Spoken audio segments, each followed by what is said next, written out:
The mailman doesn't deliver on a Sunday. If you don't like that, you don't like NBA basketball. Anthony for three. Bang! J.R. Smith! We just saw men fly. LeBron James with no regard for human life. Cleveland! This is for you! What's going on, everybody? Welcome back to another episode of Coast to Coast. I'm Ronan Gaine. Joining me as always, Chris Nambu. Today we are going to be taking a deeper look at the matchups going into the NBA Finals. Can the Celtics finally win that title? Can the Mavs continue this glorious run that they've been on? We're going to be getting into the nitty-gritty of how each outcome can come to be. But before we do that, I just want to thank you all so much for listening. And remember, if you're on YouTube, make sure you subscribe, leave a comment, let us know what you guys think. And you're on Apple Podcasts, you're on Spotify, make sure you leave that 5-star review. You do that, we'll keep producing that content. Let's just start off. Let's start off with the biggest one. The Boston Celtics offense. Without doubt, the most heavily criticized number one offense there has ever been in the history of basketball. Seriously. I think it's actually the best offense in the history of basketball in terms of actually the actual number. The criticism is fair just because of the fact that it's almost like the whole thing with Boston is you just see them take their foot off the gas a little bit too much and kind of just go away from the things that make them great too often. And that's where the criticism come in, and that's where we see the narratives around why they've got it so easy through the playoffs. If they'd actually been challenged, maybe they wouldn't be here, and blah blah blah. But the big things you look at obviously are late game execution, which has been a bit meh. It got a little bit better against the Pacers, but obviously not having to do it while facing elite offense as well definitely helps. And on that point, the best offense being criticized the way they are, and then the team that went 4-0 in clutch situations being criticized the way they are is funny, right? Yeah, it's funny. It's a funny dynamic, all right. And then the tendency to just settle for shots and play ISO too much. That's another criticism that has been labeled against the Celtics, which is also fair. Forcing up shots too early in the shot clock, little things like that. They're not going to be allowed to do that against the Mavs. If they settle into those patterns again against the Mavericks, that gives Dallas the opportunity, I think, to go and take this series. What are the big things about the Boston offense that worry you, or maybe you think should worry the Mavs? Well, I guess we can start there on the negative, since we're being negative. And I think just big picture, as we're starting this conversation and observing conversations that have been going on for a while about the Celtics and their offense, is that I think all this criticism should be looked at as a sign of respect. I mean, we respect who the Celtics are, and at baseline, they are this amazing offense. And I think it's because we expect more. We respect who they are, and we expect more, and we're not sure that we're going to get that because we haven't seen those challenges. So I think just to add that caveat in the very beginning, because this could be a very quick conversation of if the Celtics do all the things that they're supposed to do, they're going to win this series. That's the end of this podcast. Like we can end the podcast right here and just say that. But we like to get interesting and like think about what's going to happen. So let's talk about the concerns. And I think you mentioned it. The most important part is the ISO ball. And this is interesting because I think the last time we saw them in the finals and the last few postseasons we've seen, Jaylen Brown has been a bit of an inconsistent producer. He'll have a great game and a bad game, and can't really trust him to run the offense. And, especially you get him going baseline, especially getting to his left hand, you expect him to make a lot of mistakes. And he's been one of the best, top 5, really, scorers in the playoffs in terms of ISO. He's scoring 1.17 points per possession in isolation, and that is better than, for reference, Shai Gilgeous-Alexander. And what he's been able to do to buoy this offense, especially when they've gotten stale, has been really important. So I think that is definitely one thing the Mavs should be afraid of. And I think that goes to our question. We'll have a lot of questions about the Mavs defense, but in response to how well he's been playing, like who on the Mavs do you put that responsibility on? Because you obviously have a lot of guys you got to worry about. But I think one guy that the Mavs need to focus on first and foremost is Jaylen Brown. You can't let him be comfortable in the series and play Robin in a very easy regard. So who's the guy that you look to on the Mavs and feel pretty comfortable defending him? I think Derek Jones Jr. with the length Yeah. that he's got, I think he's the guy to make him uncomfortable. I think he's the guy that you also are willing to exhaust himself on the defensive end and let him just kind of be there on the offensive end as well. Not that's what you want. You want him to be able to do it on both ends, but I think he's the guy you're willing to to just have him out there to just be your defensive stopper, to just be that go-to guy to watch I know obviously there's Tatum as well, but in these playoffs, Brown has been pretty much just as impactful a scorer as Tatum while shooting at a much higher efficiency. So I think it's maybe more important that they disrupt him rather than Tatum, and maybe Tatum will get it going. But I think Tatum's going to get his shots up no matter what, probably get his points up no matter what. Brown is the guy I think that you got to try and get to and try and disrupt, so that Tatum can't afford to just get his points up. He has to do it at a really highly efficient manner. Yeah, and these are kind of interesting philosophies of who do you focus on most? Because you could say that it's all right, Jaylen Brown has shown he's been doing really well. We got to stop that, and that's kind of obvious. But then the question is, all right, if we put PJ Washington on Tatum, or maybe we're sending different matchups Tatum's way and essentially not focusing as much on Tatum, does he start to get it going? Because if you look at his numbers, I mean, he's struggled mightily in terms of isolation, scoring on his own. He's picked it up a little bit, but he's scoring 0.86 points per possession.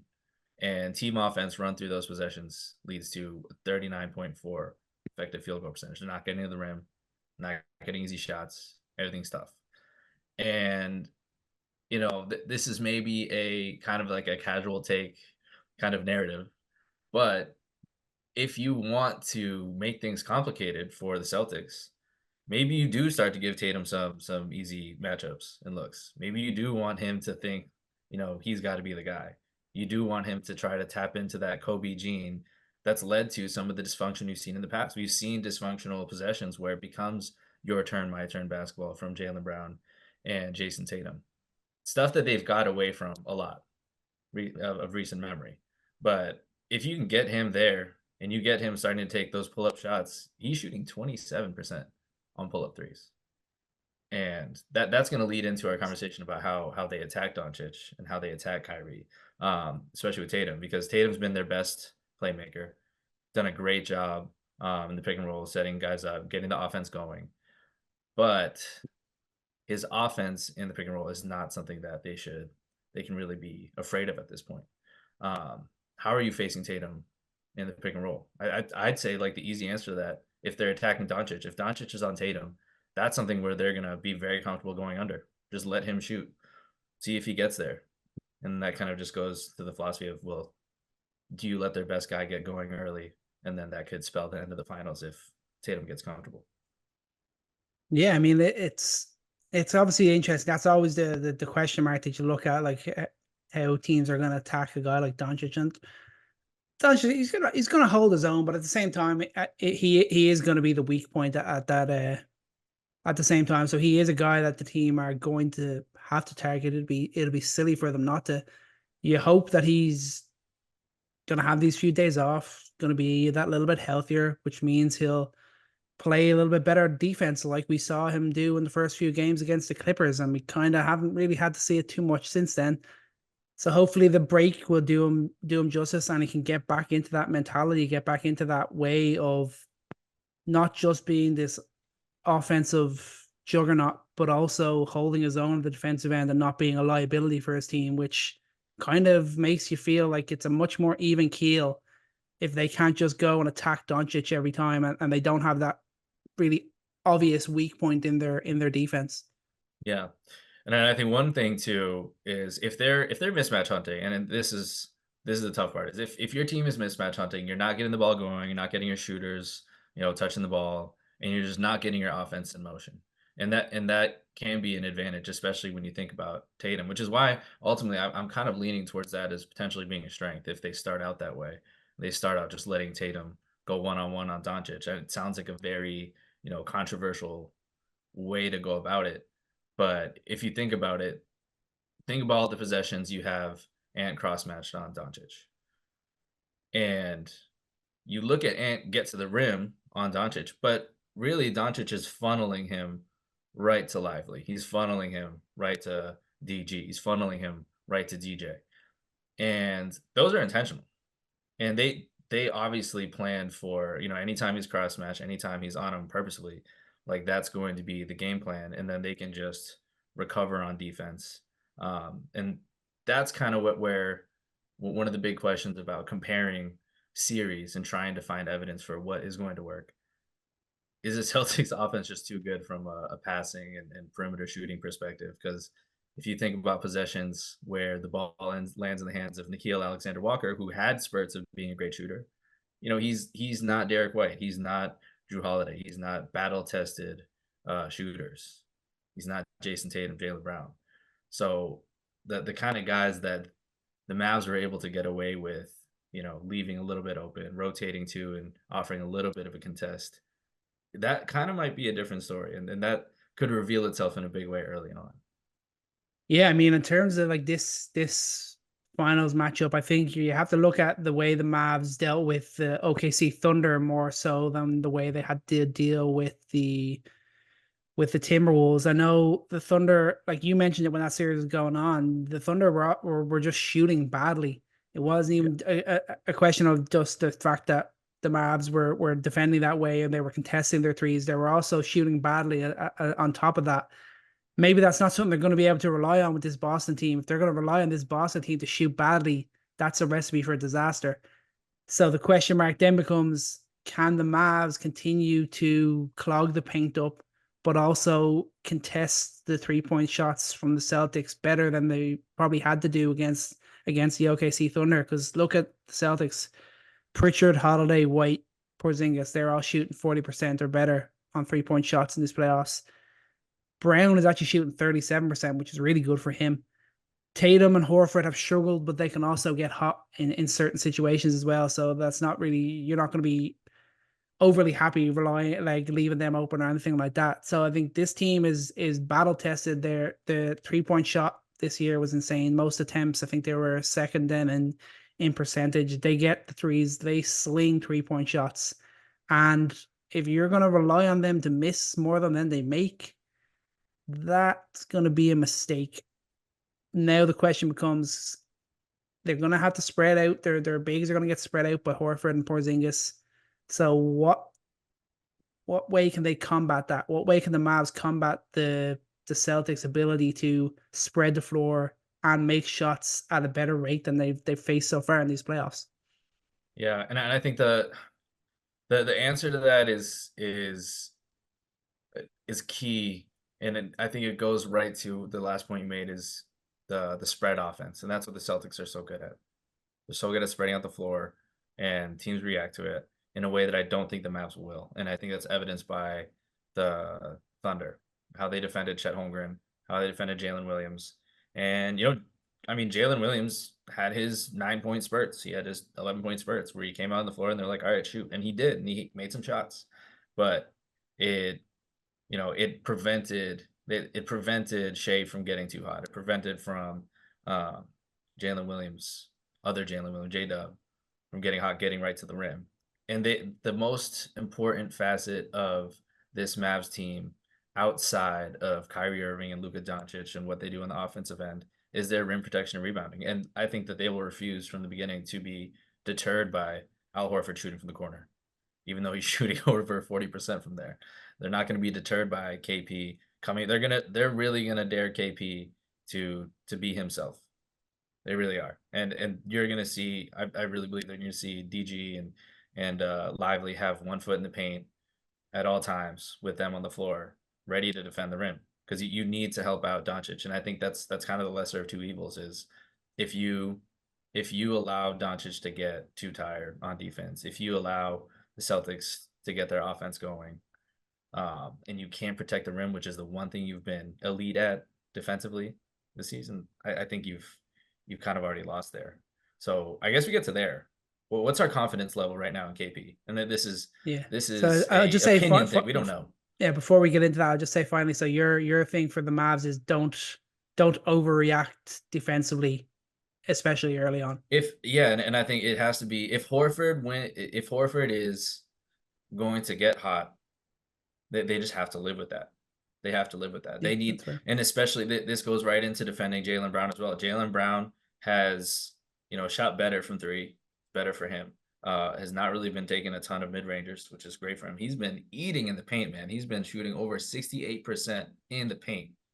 You saw it every time. Any matchup he got, he's going to bully them, which I think, to the regard of DJ and PJ Washington, I don't think he'll be able to do as much of. Josh Green, maybe, if depending on the matchups he's going to get. But you need to send help. You need to prevent him from getting the paint. You need to prevent Tatum from using his size to this, especially if you get cross matched on the Kyrie. They need to protect the paint, and you can't let Jaylen Brown get going there, getting to the line. That's going to spell disaster for them. Yeah, sure. Okay, then Porzingis. I mean, that's the series, right? That's also how we could have ended this podcast 5 minutes in. If Kristaps Porzingis comes in and he is peak level Kristaps Porzingis that we've seen this season, that we've seen the regular season, that's kind of the end. And that's why I think part of the reason the Thunder didn't make it is you didn't see Chet Holmgren make over 2 threes in a game. And there was never a point at which the Mavs were going to overreact and spread out their defense, and they could continue to pack the paint. They continue to do what they do on the boards and defending the rim. If KP is who he is, that I don't see the series going further than 5, honestly, because that is game breaking when you take away the biggest strength of this Mavs defense. Yeah, and I think like something that's actually such a minor thing, but I feel like it's happened so often that you kind of have to credit it. Like when Porzingis is really thriving, this team is really thriving. You feel like you see him hit like 3 3-pointers in the first half, or not the first half, the first quarter, usually, and then he might go quiet then for the rest of the game, but he'll just hit important shots in important times after that, and he'll have done his damage. And that's always a area that Boston love to start off. They love to start hot from deep and then just go to work for the rest of the game. And they know they're good enough defensively. They know they're going to get enough buckets that they're going to be able to just take the game away from their opponent. And that's going to be so important for Porzingis. Like looking at this series broadly, like you're kind of just there and he's like, this is the time that we see whether or not Kristaps Porzingis was worth the risk that the Celtics took when they acquired him. He has been unbelievable for this team. He has been that X factor for them all year. But again, the whole thing from the second they made that trade was, can he be healthy for a full playoff run? So far, he hasn't, but they haven't needed him to be. Now he's coming back for the finals. He's going to play game 1 barring any setbacks. And now you're like, right, what level is he going to come back at? Because he even just said there today, I think he was talking to reporters and said he's not 100%. He doesn't know if he's 100%. He doesn't know how his leg is going to react. And that's not something I want to hear from Kristaps Porzingis, that he's not got the confidence in it, because that puts that element of doubt in his mind. Maybe he's just trying to troll the other team. Maybe he feels great. But like I said before, Porzingis is a guy that I think is going to take a couple of games at least to get back up to speed. And if that's the case, then he becomes that bit more of a problem. And then you're kind of thinking, do we play him less minutes? Do we give Al Horford more time? I've heard comeback? He may be on a minutes restriction. I think he may be at like 20. I don't know for sure. That's just what I've heard from a couple of reports. And I don't know if you've seen any reports today or anything new about whether that will be a thing, but I'm pretty sure he'll be on a minutes restriction. But I think that the couple of things that you need from him, obvious, what he's here for is the rim protection and 3-point shooting. And I think that this calf injury probably will still be an issue for him in terms of rim protection, because it's not like you're just asking him to play in the, like you're asking him to stay keep up to pace with Lively and DG, like these active bigs who are going to force him to be chasing the ball at different angles. We're going to forcing him into really tough pick and roll actions. And that's what I think the Mavs are going to have to get into. We can get into that in a second. But I think if KP's healthy enough to take above the break threes, that is just the biggest X factor, I think, for this series. If the Celtics offense can get going with him shooting those above the break threes, there is very little the Mavs can do about that. I mean, maybe really, it's tough. It's tough to think about what they can do, and that's the conundrum that defenses have faced all year long. That's why, as you said, they are historically one of the best offenses of all time. Numbers will tell you maybe best, but if he is healthy, maybe he does answer that question, and maybe that's one of the biggest pillars of this storyline that the Celtics are writing themselves here is that KP, when he's a healthy member, that's part of this unbelievable championship run that that we'll forget about all the players, all the teams that they face and the players they've missed. Did you see the article though? And there's a brief segue, and since we're talking big picture about this is the easiest by statistics, the easiest run to the finals in league history in the last 20 years. And they did that by percentage of all stars, all NBA players missed on the floor, and it was 60, I believe 61 or 64% of the games that they played were played without an all-star or all NBA player playing on the opposing team. But I digress. Yeah, that's tough. I wish they would have got to face a healthy Knicks team. I do. I really wish they, not to say they would have lost, but they would have, that Knicks team would have pushed them hard. An interesting thing that we have seen that continuing on the big picture trend is that obviously the Celtics are the number 3 defense in the league this year, the number 1 offense, and way ahead in net rating. The Mavs have gone up against the best defense in the Minnesota Timberwolves and made them play like the worst defense. Their defensive rating in that series would have ranked bottom of the league in the regular season. They went up against the 3rd ranked offense in the Oklahoma City Thunder, and they managed to limit their offense, and that would have made them go from number 3 to bottom 20 in the regular season. Now they're going up against Boston, and in these playoffs, they are the best offense and the best defense. Then the Mavs are the 2nd best offense and the 2nd best defense. Makes sense. As much as the Celtics are better than the Timberwolves, they are better than the Oklahoma City Thunder. The Mavs have shown their ability to disrupt what other teams do best. Now the question is, can they do that against the very best as well? Yeah. And I think to answer that specifically, should we talk about the Mavs offense? Because I think that's where it all kind of stemmed from. And we saw the T-Wolves and what they did against the Nuggets defensively. They frustrated Jokic. They had enough size to frustrate everybody, and which was a huge point because Aaron Gordon, Nikola Jokic, 2 guys who have been bullying the league all season long, past 2 years. And the T-Wolves size and the drop coverage, help defense from Gobert, all that was tremendous. And then you play against the Mavs, and Luka Doncic and Kyrie Irving have made a living off of destroying drop coverage, and Gobert again. And it's gonna keep coming up, but it's not Gobert's fault that these guys are able to navigate it so well. But that is one of the major reasons on the floor why the Wolves didn't look as good as they did before, because that's their bread and butter. Drop coverage with Gobert. Teams should not be able to score as well as they do, but it's Luka, it's Kyrie. So it's a little bit of a different beast. So to answer that, you're gonna see them feast on that with Al Horford. You're gonna see them feast on that a bit with KP. But I think the perimeter defenders that they're facing are a little bit more tested, and especially Drew Holiday, especially Derek White. And I think I love what we saw from Mike Conley. Like Mike Conley's one of the best on-ball defenders in the league, absolutely. But size-wise, you're not switching him onto Doncic is eating that all day long. Like he's getting to the paint, and I think we're even going to see that to that extreme with Derek White, Drew Holiday. You're going to see Doncic take them down low when most 99% of the players in this league are not taking those 2 guards down low.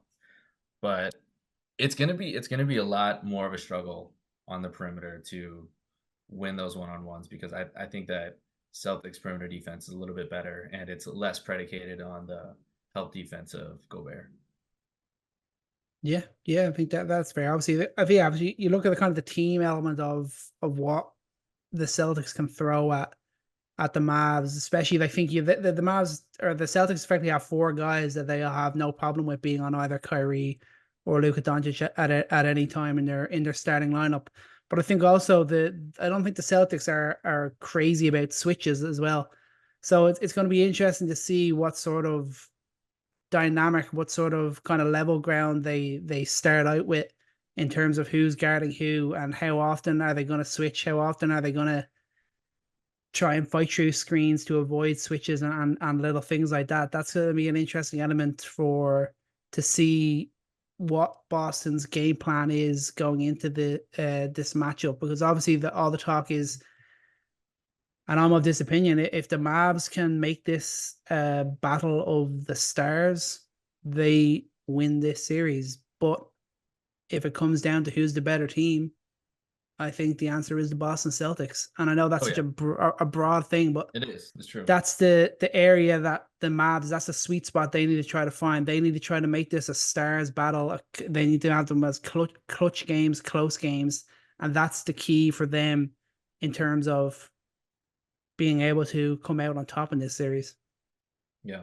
And I think that's a great way to distill what we talked about in terms of, that the ISO game. If you can make this an ISO game, if you can force the Celtics to play a lot in isolation and hone in on Jaylen Brown, if things hold the way that they have and how Tatum's been playing, I think that lends to their advantage. And we didn't see a lot of switching from the Celtics, and they don't always have to get to it. I wonder though what they do about how you just watched Doncic, you watched him in the elimination game just score 20 plus points in the first quarter, look absolutely terrifying. And do you look at that and say, all right, game one, let's trap early, like let's use Drew Holiday and let's send a message, like let's be aggressive early and let the Mavs, let everybody else figure it out and let someone else be the focal point? Is that a viable option starting off? Because when we've seen Luka Doncic get hot early like that I don't have numbers on it, but that's really tough to come back from when he starts to get in a rhythm. Yeah, I think that could be an angle that they look to go to early. I think that's kind of a thing they're going to look to get in Luka's face, get him moaning at the refs, get his body language off. Those are the keys in terms of the Boston side of things for what you want to see from Luka Doncic. The more you see him complain, the more you see him shrugging his shoulders, little things like that. That means you're winning. That means you're having a positive impact on his psyche, and that's the best that you can do, because his numbers, he's going to put up his numbers. There is no stopping that. It's just the minor little things that you just do enough to get in his head to frustrate him enough so he's not the best player on the floor every single game. Yeah. Which I think he still will be, like, for all this conversation. I think the point is, like you said before, like this is all, we man makes plans and Luka Doncic laughs. Like he's going to figure it out. But I think they would go a little aggressive early. And I think if they do, I mean, this is where it comes down to the Mavs other guys. We've seen PJ Washington have a tough shooting series. While he does show up in the fourth quarter at times, what he did in OKC, if you see that, I mean, that's huge. They need him to really space from the corner. You really need to see Josh Green find his shot again. EJ, it's important that he just keeps shooting without fear, though. That's important. Yeah. Even I know this is an even bigger moment now. Even if his shot's not falling, they need him to just keep on shooting, and eventually you got to hope that they'll start to go down. As long he's been like that throughout these playoffs, and that's something obviously instilled with him from the team, from Jason Kidd. He needs to stay with that, even though it's a bigger moment and little things like that. He's got to keep shooting because he kind of is their shooter, really. Yeah, I mean that's such a massive X factor, because if you can just take the ball out of Doncic's hands, I think you're already happy with that. And we already know that Lively has been great at playmaking out of that. Get him in the middle of the floor, he's gonna make the right pass, but then it's up to the next guy. Well, then that next guy is DJ. I mean, he's been just shooting out of his mind, shooting over 40% from three. I mean, this is the best we've ever seen him shoot, and it's just great from him. Another shout out DJ. But Josh Green has not been consistent. PJ Washington has not been consistent. And we've seen them confidently shoot, which I think they'll continue to. Enter But Maxi Kleber. yes, exactly. I think on both ends of the floor, man, Maxi Kleber is such an X factor. We saw it when he was reinserted back into the lineup, not just offensively with his intelligence moving the ball, but spacing the floor. I mean, teams still have to respect that. Teams are still gonna have to get out there and contest that shot. But also defensively, like he's a guy that you can switch. You feel pretty solid him switching on to Tatum. Like you're not gonna want to do that all day long, but if you need to do that to protect Doncic, I mean he can do so many things defensively as a helper playing on ball. That's going to be massive for helping them out there.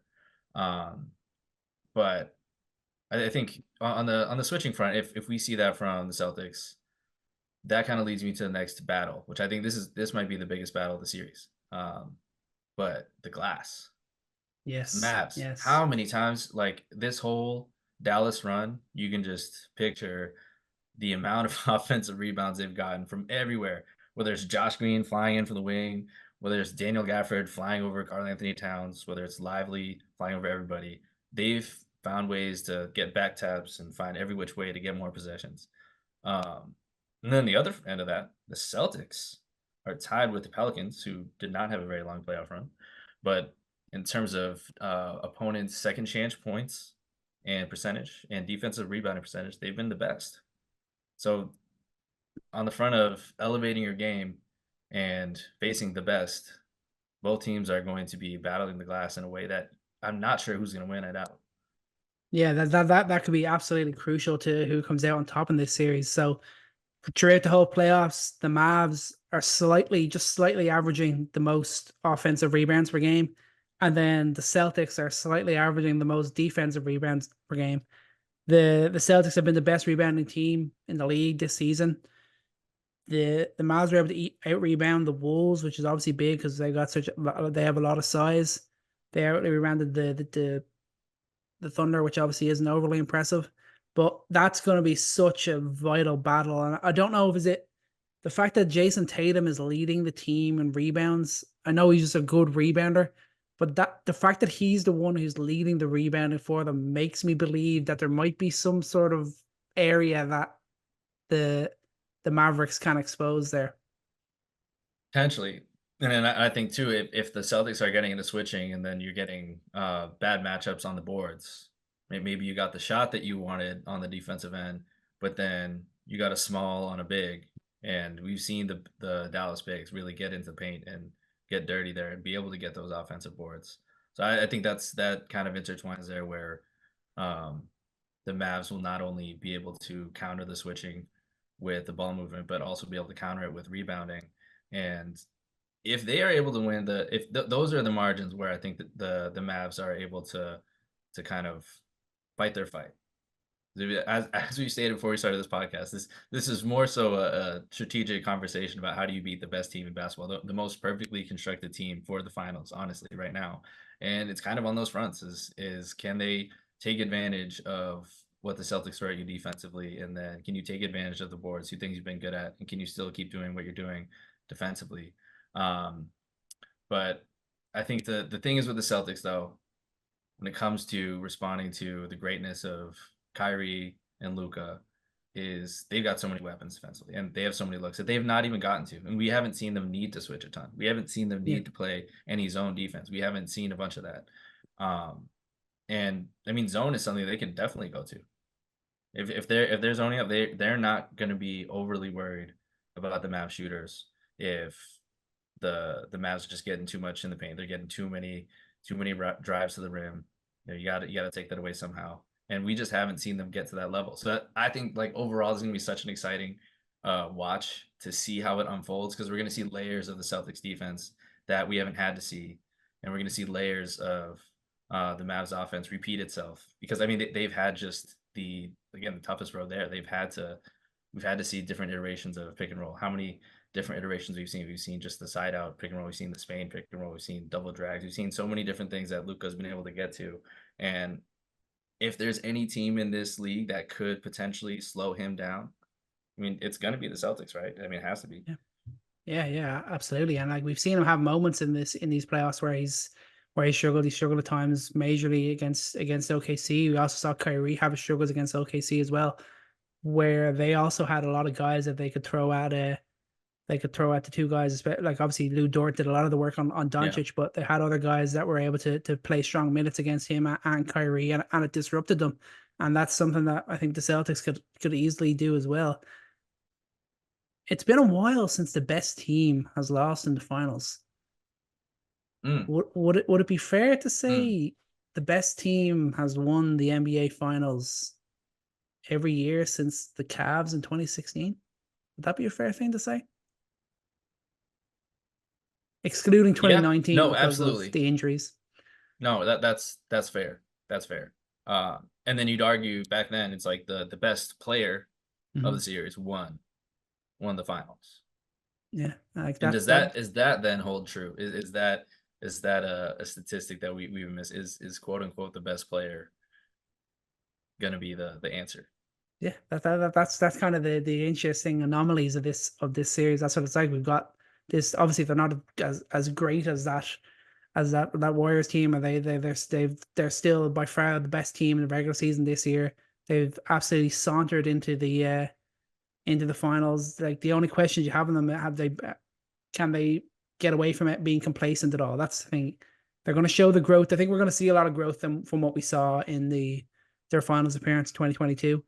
I think we're going to see a much improved team. We're going to see a more mature team. But I've long been a critic of Jason Tatum. I've long been a critic of the Celtics as a whole because I expect a lot from them. So until I really see it, I'm still leaning towards the Mavs, pulling it out. But this is the time for Tatum and the Celtics just completely switch the narrative, because if they go win this title, I'll have nothing but respect on them because they were under so much pressure from the start of this season to the end of it to be the champions. No, absolutely. I think that would it's going to be really tough if they lose this out. I mean, then let's ask the question: who has more to lose then? Oh, who has the Jason Tatum. most to lose? Easily. The Celtics easy. and Tatum have the most to lose in terms of narrative. Losing it, that's the second finals. But man, I really hope that we see the best of the Celtics, and I think we will. Truly, I think this conversation is interesting. I think it will hold true that we will see all these iterations. We will see that Kyrie and Doncic force the best out of the Celtics to win this. But it's just so hard to imagine. That's why ultimately I do have to pick Celtics in 7. Maybe I think I was just fresh. We were fresh off of a crazy Mavs win. You know, I'm just absolutely hyped seeing them make it. That I'm a little battle drunk on the morning of the pod that we recorded. But if you really look at on paper who has the most answers to the most problems, it is the Celtics. And it just comes down to whether or not they execute. And that's a boring question, but it's the most important question. It's just a yes or no. And that is one that we haven't seen them answer yet, which is why we can have this conversation and not be 100% sure. But I feel like still on paper, I still got to go Celtics in 7 with everything that we've seen and with the weapons that they have. Doesn't matter how many different things you can see from Luka and Kyrie. They have the answers for them. They just need to execute. Yeah, I'm gonna stick with my Mavs in 6 because I want to see the Celtics. I want to see the Celtics execute. I want to see them execute. That's what I want. I want to see them do it, and then once I see that happen, then I'm like, okay, yeah, Celtics. They truly are the best team. I need to see them go out and do it, but it's just that question. It's the execution. Like Boston have just shown themselves to be a little bit flaky at times. And they will not be allowed to do that, and you can't afford to do that. You shouldn't be allowed to afford to be able to do that in the NBA Finals. And the Mavs are a perfect example of a team that will 100% take advantage if the Celtics fall into bad habits that they have done in various parts throughout the season. But obviously, for the most part, they've just been the best team. Yeah. Any other guys on the perimeter, on the margins? Any X factors that could lead to swing a game here or there and be a hero in the finals? I mean, Derek White is the one for the Celtics. I'm not sure if I have any obvious candidates for the Mavs, but I think obviously Derek White, we saw him play hero ball in a few of those games against Miami Heat.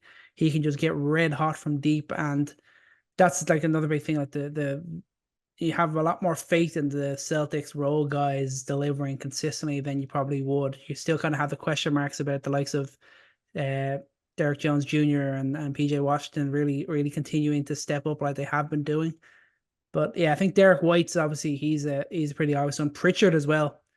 And maybe even Sam Hauser. Can Sam Hauser get hot from deep? He's struggled with his shot in these playoffs, but again, if he's in there playing, if he ends up playing like 10, 15 minutes a game and he can hit 2 or 3 3-pointers, that's going to be so huge for the Celtics. I want to say Pritchard. I really do, because like he's been also sneakily a fantastic option in isolation, which is insane. Like he's been right up there with Jaylen Brown. Not as many possessions, but he's been fantastic offensively. And 10 minutes of him, I mean, those are the margins that you're looking for of the kind of shooting spurts he can get out. Just depends on how the Mavs hunt him, especially the size that the Mavs have. With the Mavs, I'm thinking about my boy Josh Green. Josh Green is a massive X factor for me for the Mavs. An outside guy. He's not going to put up crazy stats, but something we saw the Pacers do is play with pace, and they did it consistently. And they pressured the Celtics, they sped them up, and they were able to get some easy offense early on. And Josh Green, he's able to move the ball. He's able to really get up the court, and he's a guy that's been an engine in and of himself. I mean, if he's a one-man fast break and setting other guys up, can he be an X factor in kind of changing the pace of the game? You see that sometimes. You're kind of lulled into this half court dance with Kyrie and Luka, and then Josh Green comes on the court, and then he's like down. He's at the other end of the floor by the time a rebound is taken up, and he's the kind of guy that can change the dynamic of this game. Think about Jaden Hardy too. This young guy, can Jaden Hardy have a moment in the finals?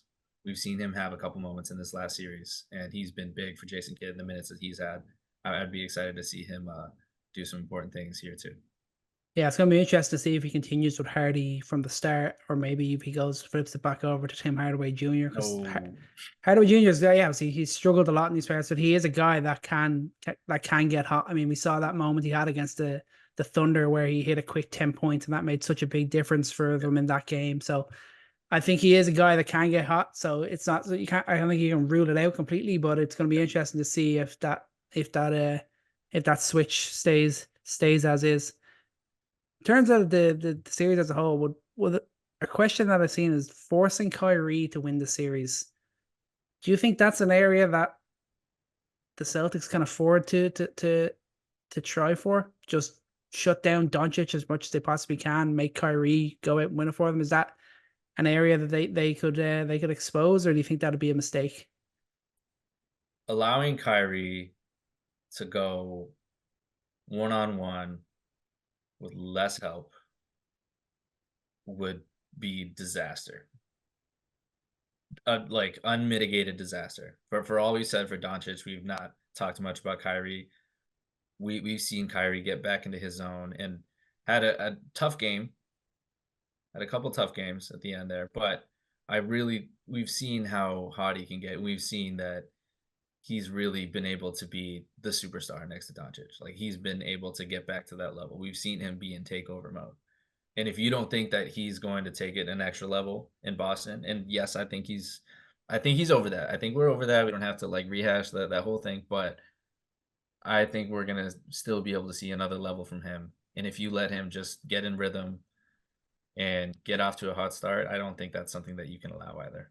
You got to really limit it to the other guys. You got to treat him. You got to give him the same treatment as Doncic, and you really can't let him get anything easy on offense. Obviously.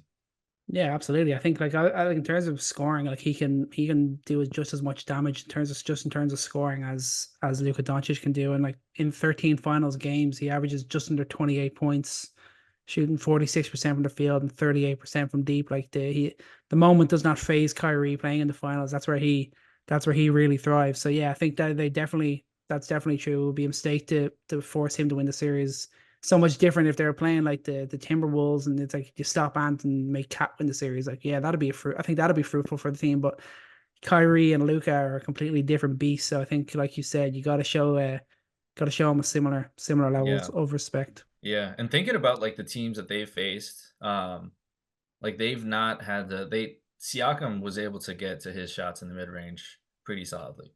I mean, he didn't have a prolific series by any means, but the Celtics have not had to face a ton of mid range creators. And Kyrie and Doncic, two guys who can really do that, and Kyrie especially. And that's gonna be a little bit different for them. Yeah, I mean, it's shaping up, and I hope it kind of lives up to that, like the thoughts that I have in my head that this could be such a great series, and both teams are gonna see things that they have yet to see throughout this playoff run. And, like, it really should be a serious battle of a finals that we haven't really got over the last few years. I feel like we haven't had that level of drama that we love to associate with the NBA finals in the last few years, and I think this series could definitely Yeah. provide it. And one narrative question for you. So these are two guys we talked about at the beginning of the season. Luka Doncic, Jason Tatum, two guys who could win the MVP.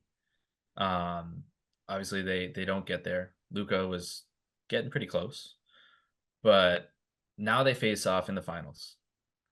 Unfinished business for the Celtics. First time for Luka. Both guys who, like we said, could have been named MVP, best player in the league. If Luka wins the finals here, does he walk away with the narrative of him being the best player in the league? I wouldn't give it to him yet, but I think for the Well, majority, that would be I the think narrative, right? yes. That would be the narrative. Yeah. Maybe not making it, but it would be 50-50 for a lot of people. Mm-hmm. And if the league, if the play goes through him, if he really starts to get back into his offensive game and he's still doing all the other things that he's doing, and he wins finals MVP, he wins finals, he gets back to shooting over 40% from threes, you're seeing him hit his shots, you're seeing him take over the game. Does the narrative flip and say, okay, maybe Tatum's the best player in the league, we've just been sleeping on that? Or does that conversation not even happen? I think that conversation does not happen. That But doesn't even happen. But in terms of Boston, I think that conversation is already there and they're ready to crown him. I think Boston fans are extremely loyal to Jason Tatum. I Of think course. they have every belief that he is the best player in the NBA right now. And there will be enough of a narrative from maybe a smaller portion of people. But yeah, for me, I don't think so. I just don't see him having that level of domination. Obviously, it's still unbelievable achievement, not taking anything away from him. But yeah, I think there's definitely more to gain for Luka, but also and more to lose for Tatum. But I just think to get over this hump after the so much success they've had already, that would still be just unbelievable. And just it's all about winning titles in Boston. It's not about being MVP or anything like that. Winning titles is what matters in Boston. So as long as they're doing that, that's greatness there. Yeah.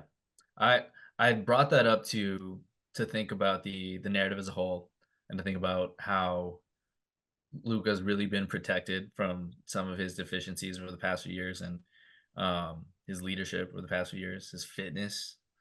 Obviously, he's turned it around this season in a big way, but the expectations we've had for Tatum are crazy. And for the conversation not even to take place, if he does have the success, like I'm just saying, like he's finals, like clear cut finals MVP, gets back to his game. Because if he's just playing like he was in the regular season right now, we're not having this conversation. I think it's a little different. But I don't even think the conversation will take place. I don't think there will be a single. No one's going to be putting their career on the line by going out there and saying, "Yep, I think Tatum's the best player in the league." No one's going to say that.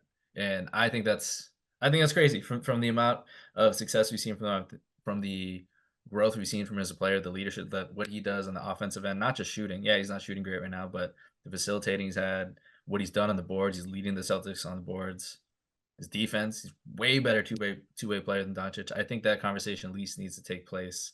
And like we said, a lot of this finals will spur on a lot of different conversations afterwards and implications of legacy and everything like that. It's going to be a good one. Yeah, like that's the best thing when there's lots of different narratives that are going to be around the series, and you really think there is that realistic chance of maybe an upset's maybe the wrong word, but in terms of the level of domination the Celtics have had, the dream run that the Mavs have been on, and the fact that it's two of the bright young stars in the NBA both competing. We're going to have one of them be an NBA champion and likely a Finals MVP after this, and that's kind of the dream for the NBA in terms of advertising and little things like that. The marketing side is definitely I think the commissioner will be happy with this outcome in the finals for sure.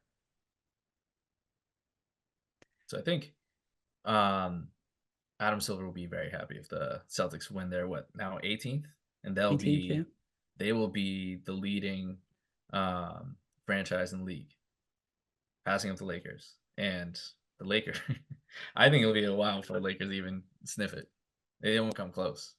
They're not going to come close for several years, and that's a whole other conversation. But I know Boston fans will be happy about that. Yeah, like that. Like that's the thing. And like if they don't win it, it just gives that narrative. Like not to say that they won't be able to get back to where they are, but like this season, like the way it's gone and the way the playoffs have kind of gone in their favor so far, it feels like if they don't win it this year, maybe they're never going to win it. Like I think that side of things is kind of there with this Boston team, but with Jaylen Brown and Tatum together, they've been to the conference finals 6 of 8 years. This is their second appearance of the NBA finals. Like they've played the most games without winning the title since I think the Pistons in from 2005 to 2009 or something like that. That's wild. Like that they've had so much success, but at the end of the day, that success doesn't matter because they're not just out there to be somewhat successful. They're out there trying to win it all, and they need to crown themselves and need to put themselves in that conversation by going and winning this chip. They shouldn't be worried about Dallas. They should just go, we're going and winning this no matter what Dallas does to us. Yeah, I still can't believe you're picking Mavs in 6. That's Gotta still go crazy against the to me. grain Not even sometimes, sense. You know how much I like to be wrong on this podcast. Well, Yep, I'm well aware. That's what's fun about it. Like I said, I've been going with my head throughout these playoffs, and I think I've done a pretty solid job in terms of predicting series. But going with my heart in this one, I'm backing the Mavs to find a way to get this into a stars battle, and that's why they will come out on top in this series. Well, we'll see how it is, and hopefully, Boston. I really gotta rep Celtics a little bit here. Celtics has never been my team, but this is my home city, and I think that this team has been disappointing this city for long enough, despite all the other success that they've had, and that I hope that this is their year. I hope that they don't continue the negative vibes despite all the success they've had, and they can finally just get the monkey off their back, so to speak. Yeah, so 16 years on from their last championship, their previous drought was slightly longer, right? Yeah, the previous drought was what? 14 and what was that? It was 22 years between the last championship with Bird and the championship they won in 2008. So obviously not that long a drought, but this is Boston Celtics. Boston Celtics demand success. Boston sport teams demand success every year. So any drought that's longer than 10 years feels like an eternity when you're a Boston sports fan. But hey, let's go Mavs. It all kicks off Thursday, June the 6th, game 1 in Boston. Let's just see how it goes. Let's just hope we're going to get a great finals. We're definitely going to get a better finals than last year. That's it. I'm going to confirm that right here, right now. This will be a better series than we got between the Denver Nuggets and the Miami Heat last year. Going to be a lot of fun, and we'll be here to cover all the nitty-gritty of it as it goes on. But for today, that's going to do it. My thanks to Chris for joining me. Thank you all so much for listening. Enjoy the NBA Finals, and remember, take every shot and love every moment. Peace out.